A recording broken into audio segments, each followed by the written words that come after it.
DB প্রধান হারুন ছাড়ের অফিসে ৫ সমন্বয়কারী ডিনার শেষে তারা একটি লিখিত বক্তব্য পাঠ করেছেন। যে বক্তব্যে তারা বলেছিলেন যে তারা সকল ধরনের কর্মসূচি প্রত্যাহার করেছেন। এই বক্তব্য পাঠ করার পরেই আমার কাছে কেন যেন মনে হয়েছিল যে পরের দিন সকালেই অন্যরকম একটি ঘটনা ঘটতে যাচ্ছে। ঠিক সেই ঘটনাই ঘটে গেল। আরেক সমন্বয়কারী আব্দুল কাদের তিনি একটি বক্তব্য দিয়েছেন এবং সেই বক্তব্যে তিনি বলেছেন যে এই ৫ সমন্বয়কারীদেরকে ডিবি কার্যালয়ে নিয়ে তাদেরকে নির্যাতন করা হয়েছে এবং তাদেরকে জোরপূর্বক লিখিত বক্তব্য পাঠ করানো হয়েছে। প্রথমে তাদের রাত্রে ডিনার করানো হয়েছে।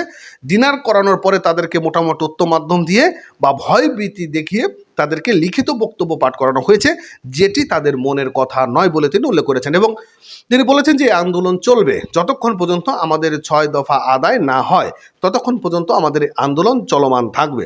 এখন ৬ আদায়ের মধ্যে কী কী রয়েছে, কয়েকটি আদায় তাদের পূরণ হয়েছে। আর সব থেকে তাদের যে দুটি আদায় রয়েছে সেটা হচ্ছে এই যে এতগুলো প্রাণহানি হলো, এই প্রাণহানির জন্য স্বরাষ্ট্র মন্ত্রণালয় বা স্বরাষ্ট্রমন্ত্রীকে জাতির উদ্দেশ্যে ক্ষমা চেতে হবে এবং তার পদত্যাগ করাতে হবে, এবং প্রধানমন্ত্রী শেখ হাসিনা তিনি জাতির উদ্দেশ্যে ক্ষমা চাবেন। এই দুটি কাজ যদি না করা হয় তাহলে তারা এই বৈষম্য বিরোধী আন্দোলন চালিয়ে যাবেন বলে উল্লেখ করেছেন। এদিকে তারা বলছেন যে ডিবি স্যারের অফিসে নিয়ে তাদেরকে জোরপূর্বকভাবে লিখিত বক্তব্য দেওয়ানো হচ্ছে।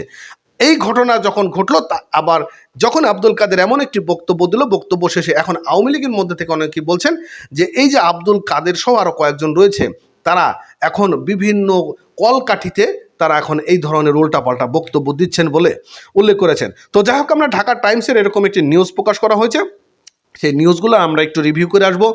আজকের নিউজটি একটু গুরুত্বপূর্ণ, সকালের নিউজটি। তো যাই হোক, সমন্বয়কারীদের জিম্মি করে নির্যাতনের মুখে যে বিবৃতি দেওয়া হয়েছে সেটা কখনোই জাতির গ্রহণযোগ্য হতে পারে না বলে উল্লেখ করেছেন বৈষম্য বিরোধী ছাত্র আন্দোলনের অন্যতম সমন্বয়ক আব্দুল কাদের।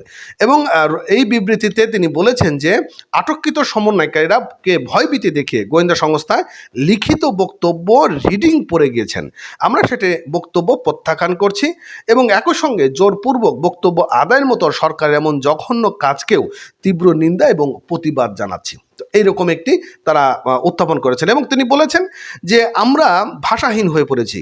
যারা পূর্বে উত্থাপিত ছাত্র হত্যার দায়ে প্রধানমন্ত্রীকে ক্ষমা চেতে হবে, রাষ্ট্রপতির স্বরাষ্ট্রমন্ত্রীর পদত্যাগ সহ ৯ দফা দাবি আদায় না হওয়া পর্যন্ত আমরা আন্দোলন চলমান থাকবে। অর্থাৎ এই ছাত্র আন্দোলনকারীদের আর একটা অংশ তারা বলছেন যে প্রধানমন্ত্রী ক্ষমা চাবেন শুধুমাত্র তাদের দাবি আদায় পূরণের দেরি হওয়ার কারণে। এই দেরি হওয়ার কারণে অনেকে প্রাণ চলে গিয়েছেন, এর জন্য তাকে জাতির উদ্দেশ্যে ক্ষমা চেতে হবে এবং স্বরাষ্ট্রমন্ত্রীর পদত্যাগ করতে হবে। এই দুটি দাবি যদি পূরণ করে তাহলে তারা সকল কর্মসূচি তারা প্রত্যাহার করবে। পাশাপাশি আরও কিছু রয়েছে, সেটা হচ্ছে যে যারা যেসব পুলিশগুলো মানে এই নির্মমভাবে মেরেছে সে সকল পুলিশগুলোকে অবশ্যই বিচারের আওতায় আনতে হবে বলে তিনি উল্লেখ করেছেন।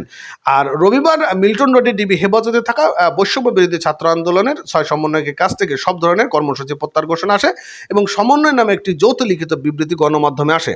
ওইখানে ডিবি হেফাজতে থাকা ৬ সমন্বয়ক নাহিদ ইসলাম, আসিফ মাহমুদ, আবু বাকের, সারজিদ আলম, নুসরাত তাবান্নসুমের স্বাক্ষর দেওয়া হয়েছে বলে উল্লেখ করা হয়েছে। তো যাই হোক, এখন কোন দিকে আগামী দিনগুলো যাবে সেটা কিন্তু আরেকটা দুশ্চিন্তার মধ্যে পড়ে গেলাম। তো যাক, ভালো থাকবেন, সুস্থ থাকবেন, চ্যানেলটি সাবস্ক্রাইব করে সঙ্গে থাকবেন। ধন্যবাদ।